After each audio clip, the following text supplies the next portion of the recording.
Hello? Hi.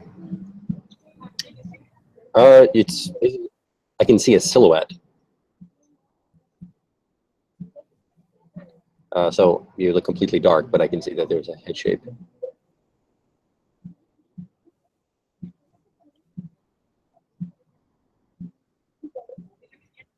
Yes, I can hear you.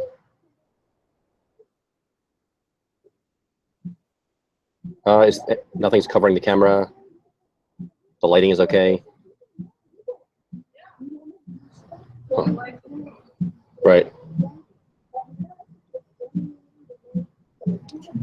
I'm not sure what's up. Maybe it's my computer, but I don't think so. But you're going to be using your slide deck. Yeah. Yes. Actually, I think I have to say present to everyone for you. So why don't we just test that out? If I do this, can you hit, have you, on the left side of your screen, you should see a little green icon, screen share. Yeah, exactly. It's like a green back, yeah. So click that, and let me see. Or then just bring up your PowerPoint. That should share your screen, that green arrow. Let's just test it, though. Thanks, by the way, for guesting. Appreciate that.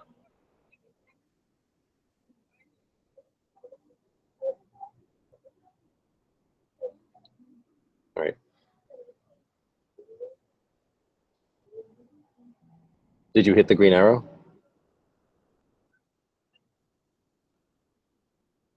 Huh.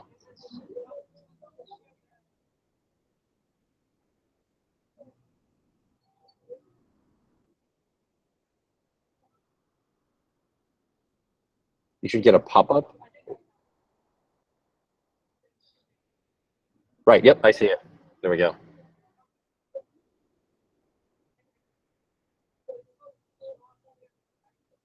It doesn't, but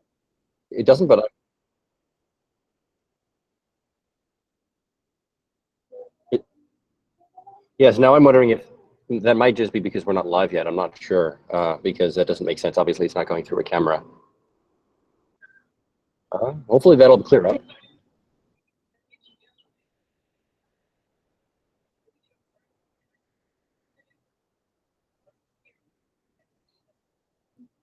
Oh.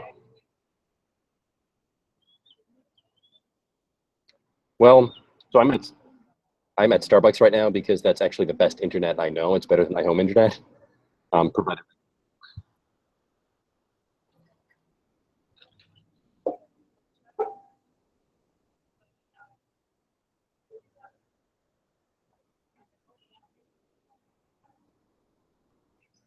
Right. I did not realize you were back there. Thank you for staying up so late. Okay. That's good anyway.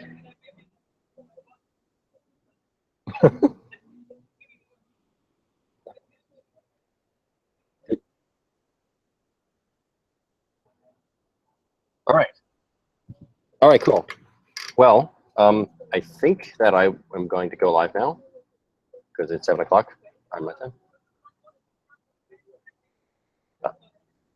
7:15. Yes. All right. So I'll see you then. Thank you.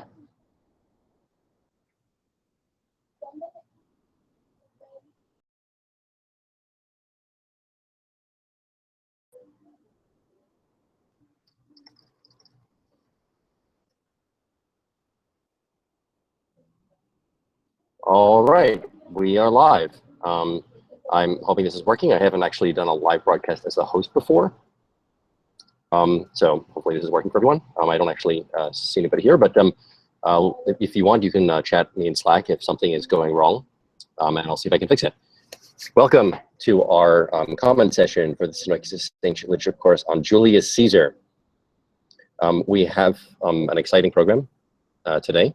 Let me bring back there I am. We're going to talk a little bit about the material that we covered in the module. So this is about Julius Caesar as a military leader, and then go a little bit beyond him and his presentation as a commander into his presentation in his coins and presentation of himself as a god. or at least as something that's a little bit more than human. This becomes official later after Caesar's death, but already in Caesar's time, part of being lucky means that you're somehow favored by the gods. So let me just, I'm going to share my screen very briefly. I just want to, hang on a second. All right. Let me just check with Mallory, can you see the live stream? And if so, we will talk a little bit about, first, some technical issues. Second, okay, great, we're live, thank you. Second, something specific about the Battle of Pharsalus and that great climax of the Civil War. I'll give a little bit of Roman context for that. And then once we've talked about that, we'll start discussing, and this will be our guest for evening, Vicky Guri, and we'll be talking a little bit about Caesar's self-presentation on his coins.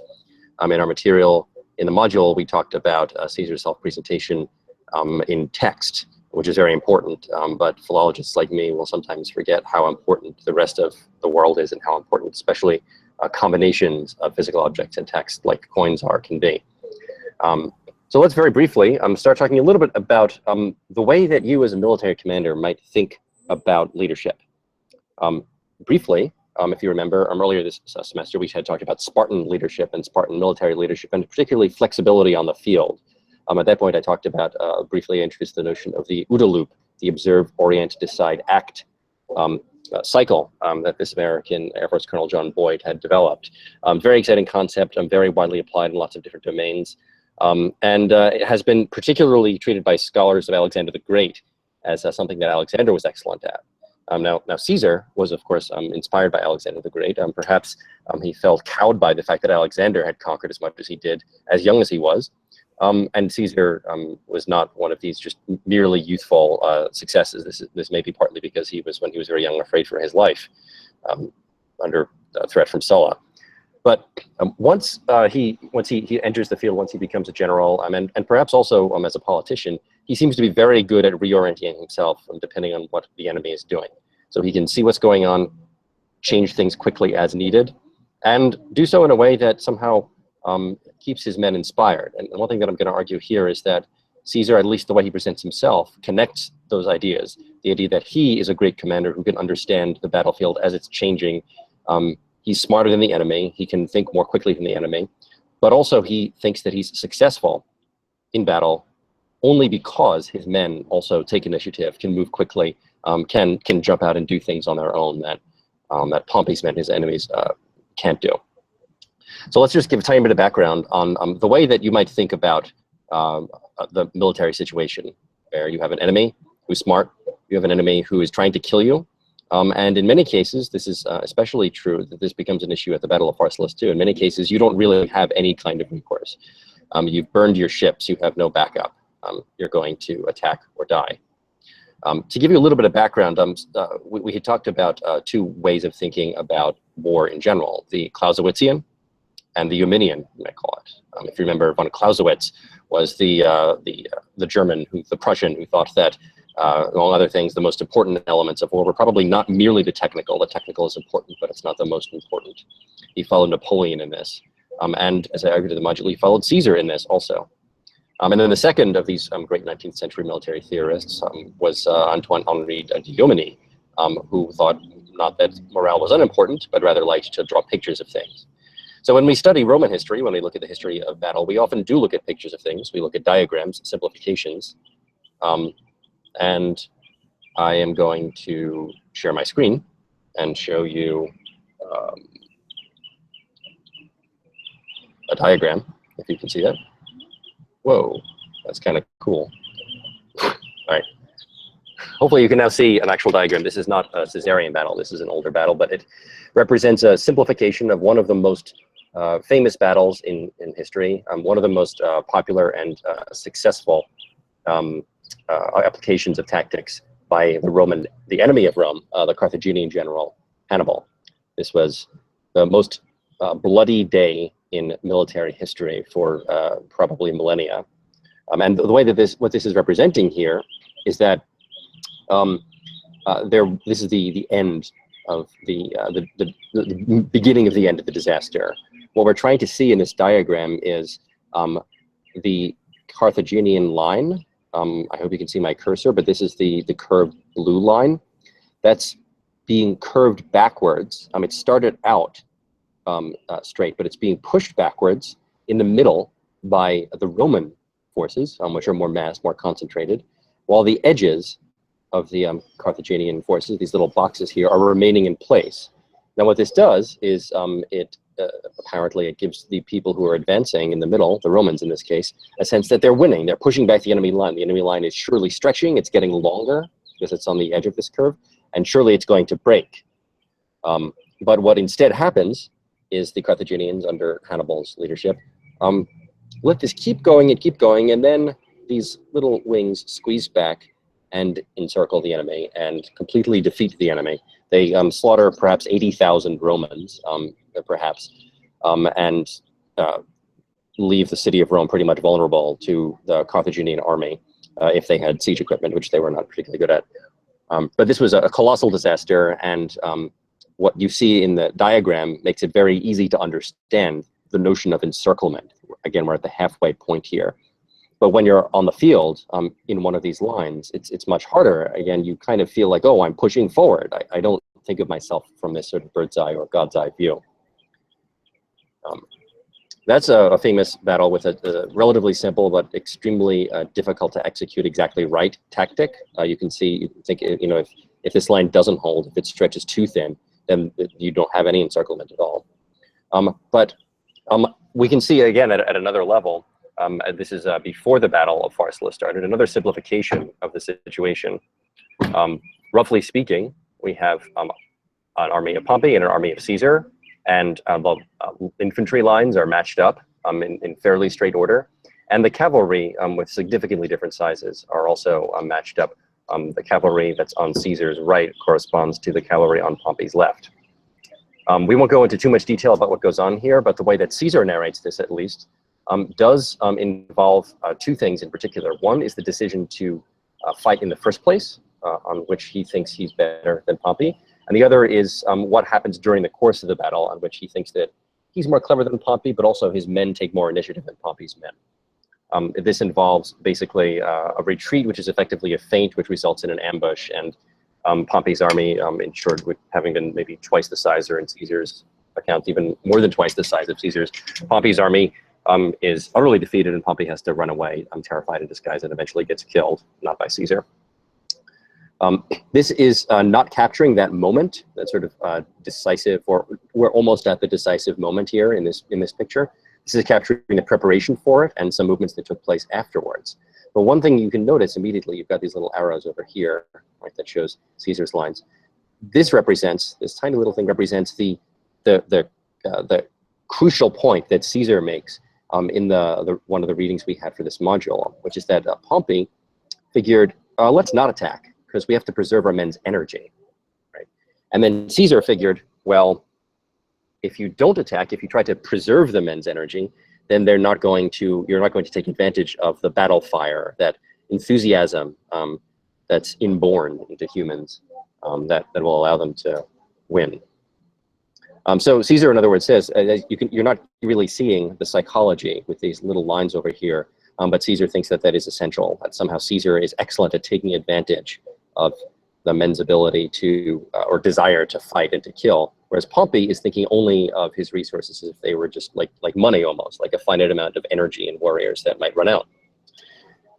I'm bringing this up because partly because the Clausewitzian picture, the one that emphasizes the psychology of war, which I've argued is a little bit like the Caesarian picture. That picture is something that is that economists, that military theorists who are focused on operations, like on logistics, on supply lines, things like that, and that in general, people who try to mathematicalize conflict. The most famous example of this is probably Thomas Schelling, the game theorist from Harvard, who helped the Rand Corporation devise American nuclear strategy in the 50s. But when people do that, it becomes extremely hard for them to quantify the psychological, and then they try to quantify the psychological, and then they conclude, when they try to quantify the psychological element, that humans are just irrational. This has spawned something like behavioral economics. My suggestion, and this is why I quoted Caesar in this module.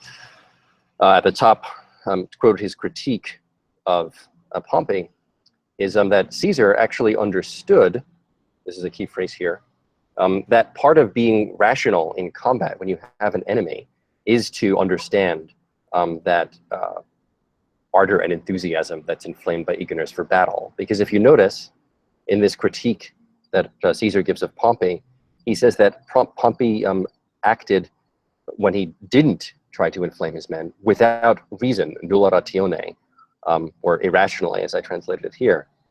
So Caesar is in other words trying to say that part of being a good, calculating, and intelligent warrior is understanding this incitatio atque alacritas, this ardor and enthusiasm that humans just happen to have. That's a fact about people, that when they come to the time of battle, you must take advantage of, otherwise you're going to lose.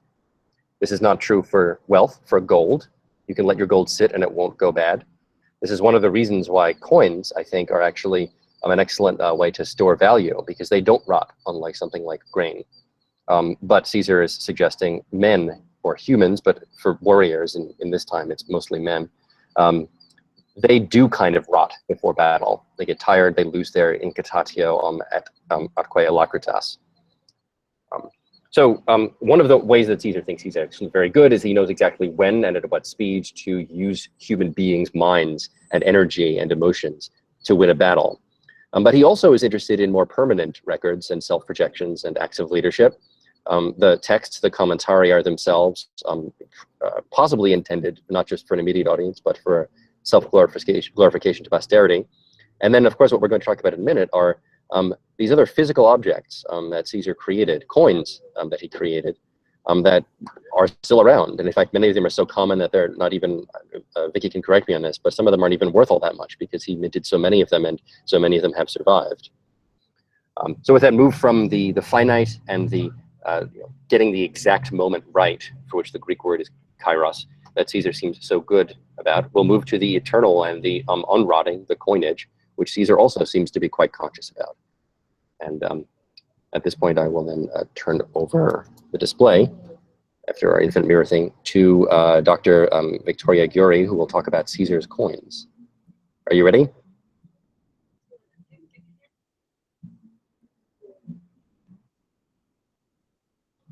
I can hear you just fine.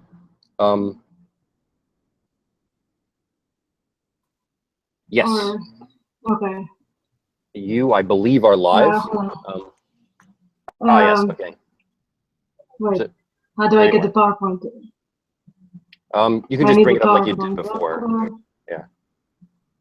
So you're live, by the way. Everyone can see you. Right, okay, I have before, and I don't know. Ah, here we wait.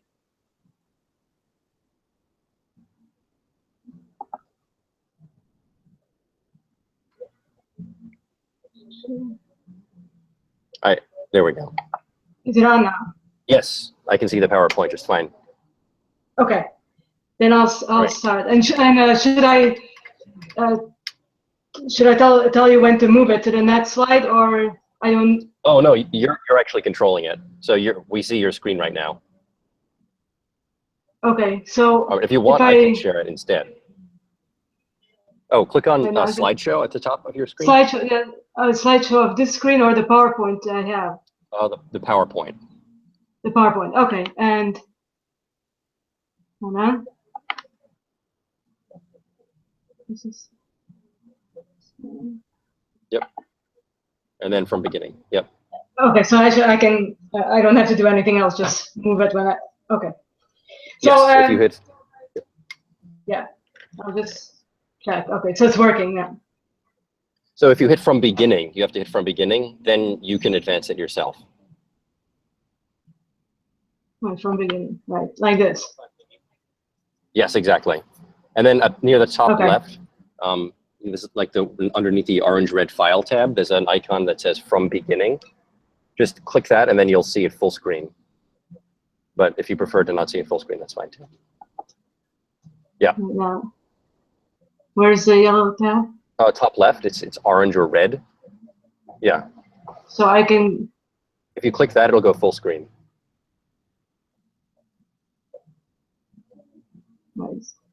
It doesn't look full screen now. Oh, okay. Well, it might be showing a different one. That's okay. We'll just do it this way. All right, I can see the coinage of Julius Caesar title slide. Yes, but how do I move it then to the next one? Well, then you can click on the next slide if you want, or if you want, I can just present. You want to just tell me to move on to the next slide? Yeah, I'll just do it from mine because and then I'll just tell you when to click it because I'm not quite sure. Sure. Very technologically inept. So I'll just begin now. Yep, so greetings everyone. Greetings everyone. Greetings from London, where it's the midnight hour. So I will start. The coinage of Julius Caesar. In the 1st century BC, Roman Republican coinage began to portray and/or advertise leading Roman Republican figures such as Marius, Sulla, Pompey the Great, and Julius Caesar. The various divine patrons, achievements, and offices held, military, religious, or civil, of these respective leaders were now depicted in bulk on the medium of coinage. These coins also began to be accompanied by a legend identifying the name and/or epithet, title, or office of the respective leader they were issued for. Tonight, in this context, I will focus on some of Julius Caesar's coins, including his famous elephant denarii from 49 to 48 BC, and of course his obverse portraits from the Roman mint of 44 BC. These Caesarian obverse portraits are extremely significant because this was the first time that a living individual was portrayed on an obverse of a coin minted in Rome. So the next slide. Let us begin with a very brief overview of the development of Roman numismatic typology in the 1st century BC to the time when coins began to be minted for Julius Caesar, that is 49 to 48 BC, in order to see what the major traditions, innovations, and themes Caesar was tapping into. As I mentioned in my previous lectures, the transition from the portrayal and/or advertisement of the deeds of ancestors of Roman moneyers to the portrayal or deeds of leading Republican figures was the most important change in Roman coinage from the 2nd to the 1st century BC. With this, the portrayal of these living Republican figures on the reverses and even on the obverses, but only outside of Rome, began to be seen following Hellenistic monarchic tradition. So as early as 101 BC, Marius is depicted on a reverse in a triumphal quadriga on a coin from Rome, figure 1. In 82 BC, Sulla is also depicted in a triumphal quadriga crowned by victory on a coin and on another coin from 80 BC as an equestrian statue, figures 2 and 3, respectively. Note that on figure 2, the legend identifies Sulla and provides his title of imperator, and that on figure 3, the legend not only identifies him and provides his title of dictator, but also his epithet of Felix. In 71 BC, Pompey the Great is also seen in a triumphal quadriga crowned by victory, figure 4. Notice that the legends on both the obverse and the reverse refer to Pompey, Magnus as his epithet, and his title of proconsul. So there is no reference to the Roman moneyer of this coin that was minted in Rome. As early as 197 BC, after the Battle of Sinope, gold staters were minted for T. Quintius Flamininus in the east, most probably Macedonia, with his portrait on the obverse. This is figure 5. And Pompey the Great appears on obverses of some coins minted after 66 BC in Pompeiapolis, a city which he founded in Cilicia, figure 6. So the next slide. Roman coins at this time also advertised the divine patrons' achievements, primarily military victories and offices, for example, religious, of these living leading republicans. The association of Venus as Sulla's patron deity, note that Sulla's other epithet, Epaphroditus, meant favored by Venus, and this became clear on his coinage. Arii and denarii, dated to 84 to 83 BC, depict the head of Venus with Cupid holding a palm branch on the obverse, so figure 7. This was also the first time that an obverse portrait of Venus appeared on Roman coinage. The reverse type on these coins depicts two trophies between a jug and a litus. So the litus is a curved staff. which is a symbol of the priesthood of the augurs. Note that the legend on both the obverse and the reverse refer to Sulla, El Sulla on the obverse with the head of Venus, and Imper Iterum, so imperator for the second time, on the reverse. The two trophies refer to the trophies erected after the Battle of Caronia in 86 BC. So you can read this in Plutarch Sulla 19. The jug and the litus do not refer to the augurate here, so not to the priesthood, because Sulla became an augur only in 82 BC, but to military auspices and superior imperium.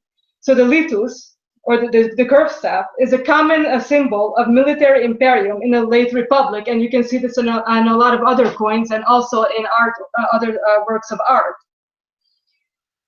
Pompey also associated himself with Venus. As you know, a temple of Venus Victrix, Venus the Conqueror, was built into the temple, into the theater of Pompey in 55 BC, and this is figure 8b. Pompey also promised dedications to Venus Victrix if he would be victorious at Pharsalus. Plutarch Pompey 68-2. A coin minted in Rome by Faustus Sulla, the son of Sulla, in 56 BC for Pompey shows an obverse portrait of Venus on the obverse and three trophies with, between a jug and a litus on the reverse. So this is figure 8a. These trophies refer to Pompey's three triumphs, also reproduced on a signet ring, a Dio 42-18-3, and here the jug and the litus do refer to Pompey's augurate. Plutarch, Pompey 45-5, tells us these triumphs were over the continents of Libya, Europe, and Asia. Another coin of Pompey, minted by Faustus in 56 BC, depicts the head of Hercules on the obverse and a globe surrounded by three small reeds and a larger one with an aplustra and a corn ear on either side. This is figure 9a. Pompey also aligned himself with Hercules. For instance, he dedicated a temple to Hercules in Rome, Pliny, Natural History 795, and a gilded statue of Hercules was found near the theater of Pompey, figure 9b. During the celebration of Pompey's triple triumph, a trophy of the inhabited world, most likely of a globe, was carried in procession alongside other trophies representing the conquered nations, Dio 37-21-2. The representation of a globe became a prominent symbol for Roman universal dominion. As you recall, the statue of Pompey found near the his theater, and now in the Palazzo Spada, also held a globe, figure 9c. We'll return to the globe shortly because it also certainly appears on Caesarian coinage. And bonus question: if anyone can anyone think of an Octavianic coin that also shows a globe? And people can answer this on Slack. The three small reeds refer to Pompey's three triumphs, and the larger one is a golden crown given to Pompey in 63 BC. Note how Faustus's name is abbreviated on both his coins. The aplustra and the corn ear refer to the dominion over land and the sea. Next slide.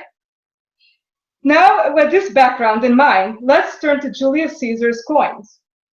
Let's begin with an extremely interesting Caesarian coin minted in 49 to 48 BC in North Africa, one of Caesar's earliest coins.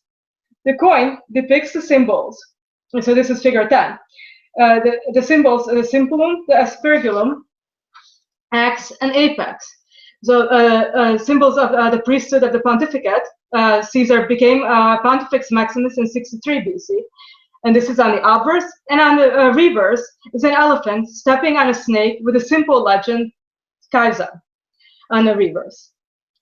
So the employment of priestly symbols on the obverse is easy enough to interpret. As I have shown, the religious offices of leading Republican leaders were advertised on coins, as I've discussed in my previous lecture on the rivaling coins of Octavian and Antony, and here about the augurate of Pompey on figure 8a.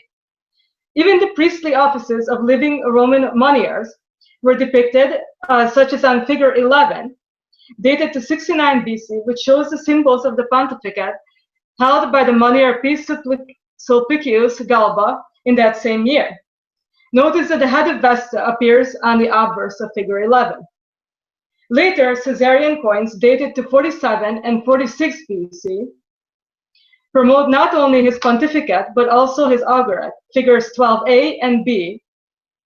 Notice that both coins refer to a second dictatorship, and the reverse of figure 12b reads augur pontifex.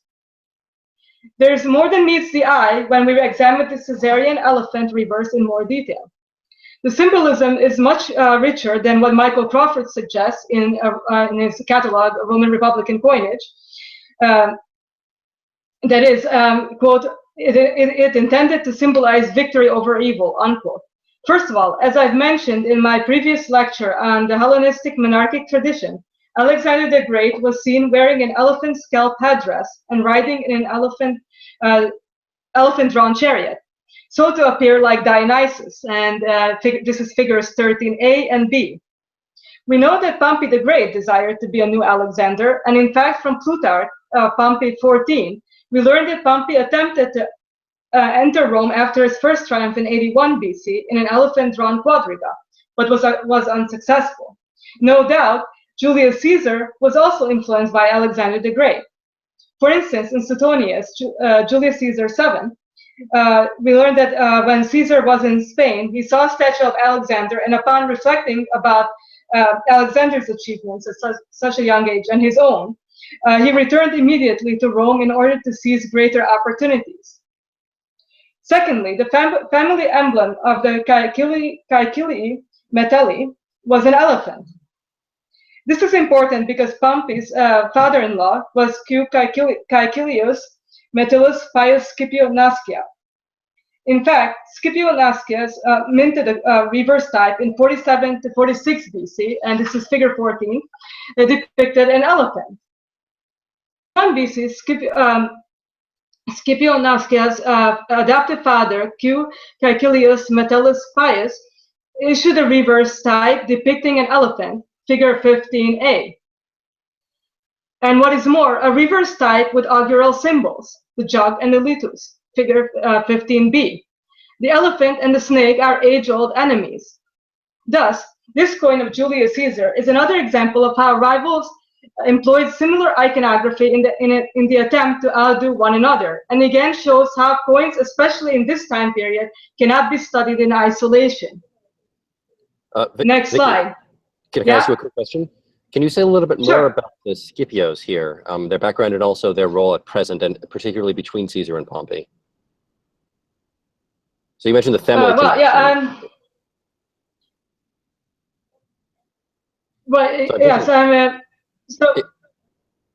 mean, what? I mean, I guess I was thinking, if I'm correct, one of the Scipios was at Pharsalus on Pompey's side. Was he leading the cavalry? Maybe, I'm not sure. I would have to. I believe he was at Pharsalus, and so it's this connection is a familial connection. It also turns out to be one of these almost like soap opera-y kind of dramatic military connections as well.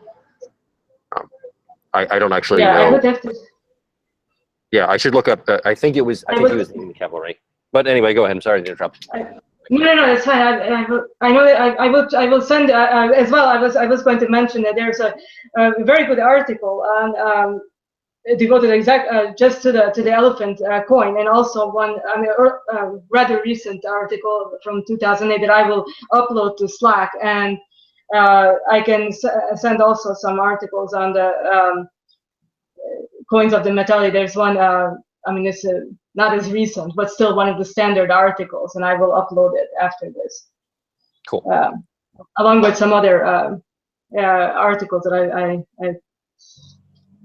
found. But yeah, this one is from 2008 about the elephant, and I found it very interesting. I mean, maybe some things but it gives a very good overview, and and lots of references as well. So, yeah, no, I had seen this one Caesar elephant coin, and it was very mysterious to me. So this background is really cool. Yeah, I mean, I've looked at it before, but actually it was very good because I now did a little bit more research on it. Still ongoing, but of course I don't know if you've read Crawford's comment before. I mean, then he doesn't really go into it, and so there's a lot more that can be said. And, is that a true story about Pompey's elephant quadriga? Do you know? That's striking. Well, yeah, I mean that's just amazing to me. 4 elephants? Yeah, I mean it may or may not. I mean it's based on a couple passages, and there's an article that I found that I have to look into as well about Pompey's elephants. Okay, cool. I will look into that as well, and also another article on Pompey and Alexander. Pompey as Roman Alexander. There's a book on this as well that perhaps maybe even goes into greater detail about it. All right, thank you. Sure, and so I will continue on with a few more coins, and then I will get to Caesar's obverse portraits.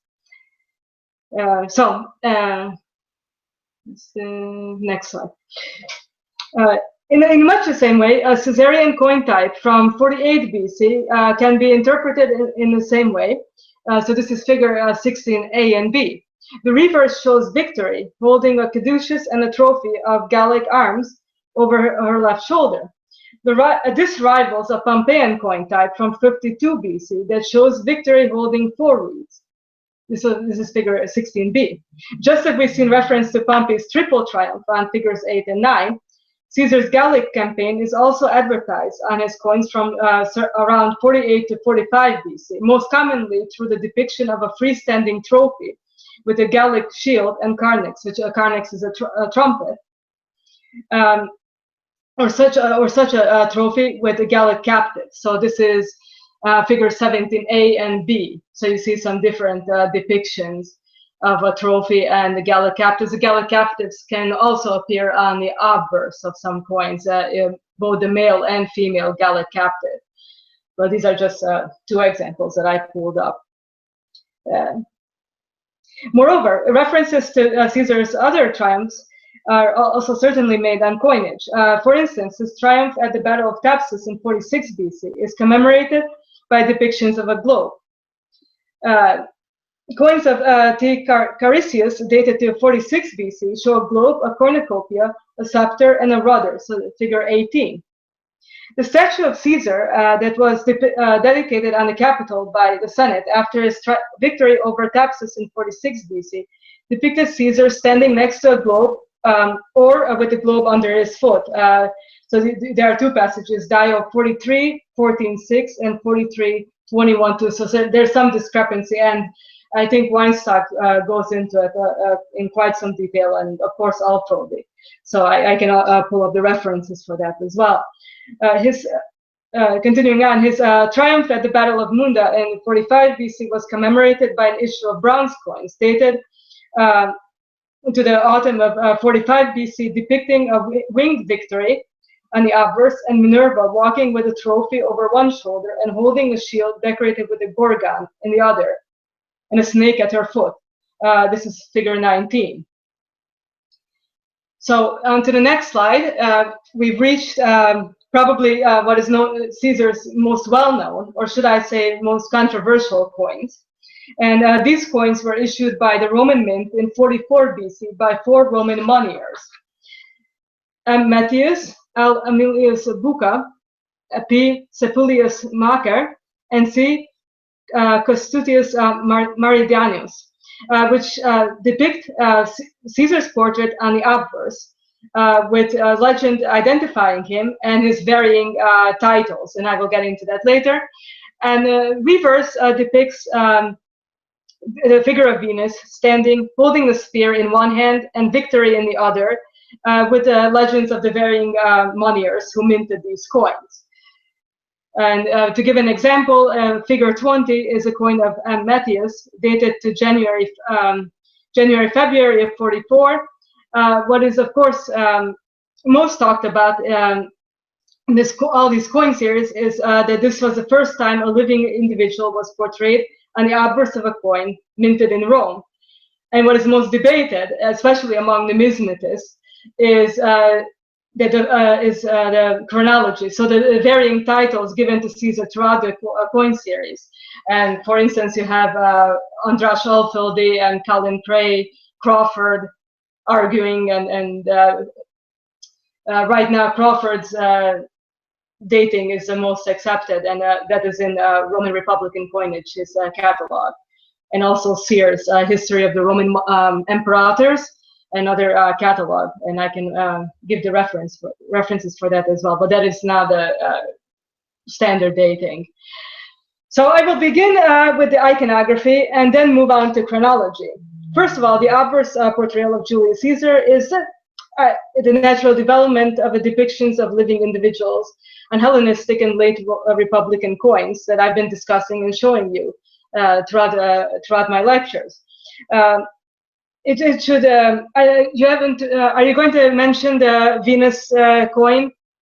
And yes. Well, why don't you do that, and then I can jump off from there. Yeah, if that's okay. Okay. Well, I wish I would have put up a picture of this. I was thinking you might have, but I can put it up on Slack and add it to the paper later.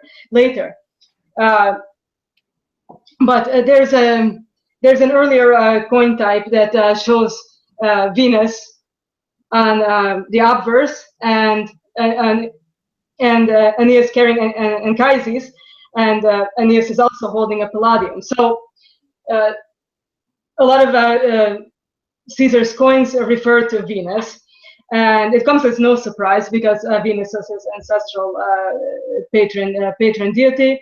And just take a look at the Temple of Venus Genetrix that he built in his own forum.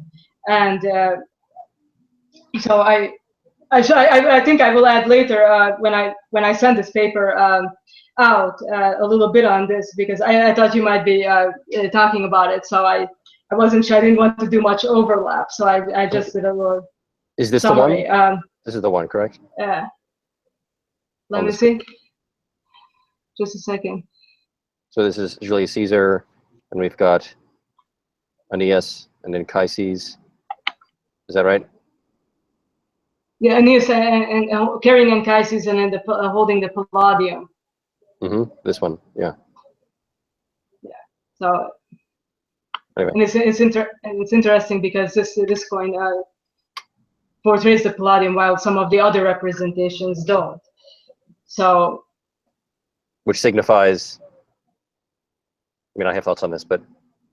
Yeah, go ahead. I mean, you can you can take over for me. I just have a little bit more left of mine. So, well, I mean, do you want to do that, or should I just finish up mine? I have just a go ahead and finish yours then. Sorry to interrupt. Okay. It is an important element. Yeah, it's a good read. Yeah. Okay. So just to pick up what I was saying, so it's really no surprise that on these coins that show Caesar's portrait, he chooses, Venus is chosen as the reverse. It should be briefly noted that there's a Hellenistic precedent for the pose. The standing figure of Athena Nikephoros, so Athena holding Nike, is seen on a lot of Hellenistic coin types. So for instance, a coin of Seleucus VI from circa 1997 to 95 BC, and this is figure 21. This particular pose corresponds almost directly to Caesar's Venus type. So let's look more closely at the obverse portrait of Caesar. His features are depicted in a veristic manner, and on Slack, I'd like to see people write a description of what is this artistic trend, if anyone can define what is a verism, what is a veristic portrait. And he wears a laureate wreath, amphitheater, so not a Hellenistic diadem with loose ends or an Etruscan crown that some scholars like to think. For instance, Conrad Kraft thinks that it's an Etruscan crown, and Alfildi, Andras Alfildi thinks it's a Hellenistic diadem. And there's one coin type which I'll try to get an image of it. I tried to copy it from a PDF file, but it wouldn't work. But I'll try to get it. Is it does in some way look like a diadem with three, like these two loose ends coming down, but it is actually, just a overstrike of a coin. So not a Hellenistic diamond, and it is only one specimen that is found in a Hague in Copenhagen. So, as seen on figure 20, Caesar is seen with some priestly symbols, the litus and the cimpolium. And there are some obverse portraits which show either a star or a crescent moon. And this is figures 22 and 22A and 22B.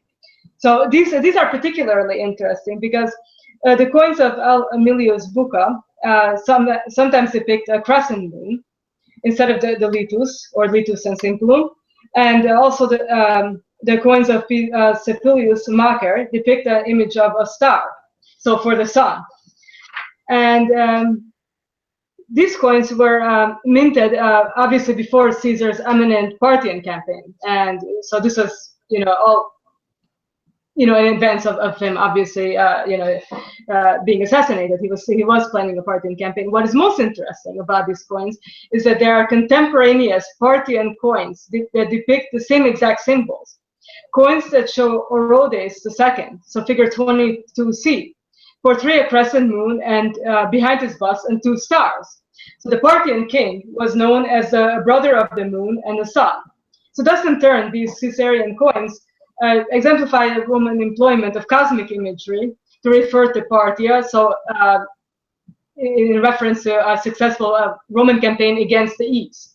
And there's a trend in Republican coinage to show Eastern campaigns or Eastern victories with cosmic symbols like the star, like the crescent, and we can get into this later if you'd like. But this is an interesting point that I wanted to bring up. So now there are different varieties of the depiction of Venus holding a spear on the reverse. As we've seen on figure 20, Venus can rest on a shield, which turns into a globe. Again, this is a reference to world dominion, the globe that I brought up earlier in this lecture. On other coins, the spear turns into a shield, figure 23, and on others, the spear turns into a star, as we've seen on figure 22B. And the next slide, very quickly now. So we can put these coin issues into chronological order. The obverse legends that show read Caesar M for Imperator, Caesar PM, so Imperator Pontifex Maximus, Caesar Dictator Perpetuo, so dictator in perpetual dictator, and Caesar Dict in Perpetuo, for which there is a veil that refers to Caesar as a Pontifex Maximus. These are figures 24 and A to D. And these all belong to the period of Julius Caesar's lifetime. So from January 44 to his death on March 15, Cicero refers to Caesar as dictator for life at Lupercalia. So by February 15th in Philippics 287. After Caesar's death, obverse portraits with the legend Caesar Emperor, so again Imperator, as well as Parens Patriae, parent of the fatherland, were issued. The obverses with the legend Parens Patriae had different types of reverses, as you can see on figures 25 B and C. The reverse of figure 25C most likely depicts a rider in the Paralian Games, celebrated each year on April 21st. The title of Parens Patriae was first given to Cicero, and you can probably guess for what, for exposing the Catalan conspiracy in 63. You see, Caesar was given the title in the final months of his life, see Dio 44.4, where he writes that among Caesar's other honors, such as the right to wear a laurel wreath, purple robe, and sit in a gilded chair, the title of Parens Patriae was given to him, which was also stamped on his coins. And so some of Caesar's obverse coin portraits after his death were accompanied with this high honor of parent of the fatherland, an honor which later would morph into Augustus's famed title of Pater Patriae, so father of the fatherland, into BC. And so I hope I've given sort of a concise introduction to some of the exciting coins of Caesar, and we will return to this later in my module in 2 weeks' time. And just as a something for next time, I'd like you all to think about which Octavianic coin type from circa 32 to 27 BC, so which a Kaiser DVF reverse type that was minted in Rome, and which one of these coin types is influenced by these Caesarian Venus reverses that I was just referring to. And if anyone can come up with the answer, I'd like to see it on Slack. And thank you very much. And I'm happy to talk about this at any time. Thank you.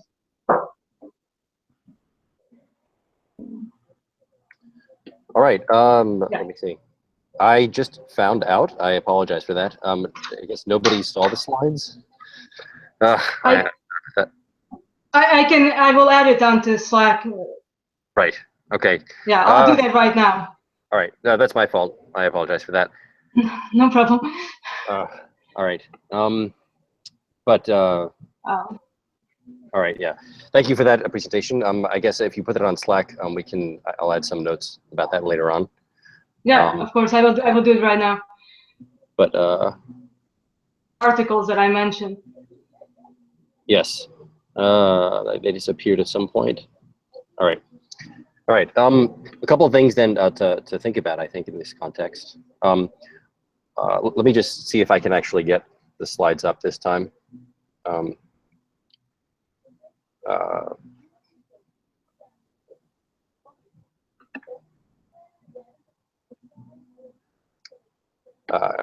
right. Can people see it now?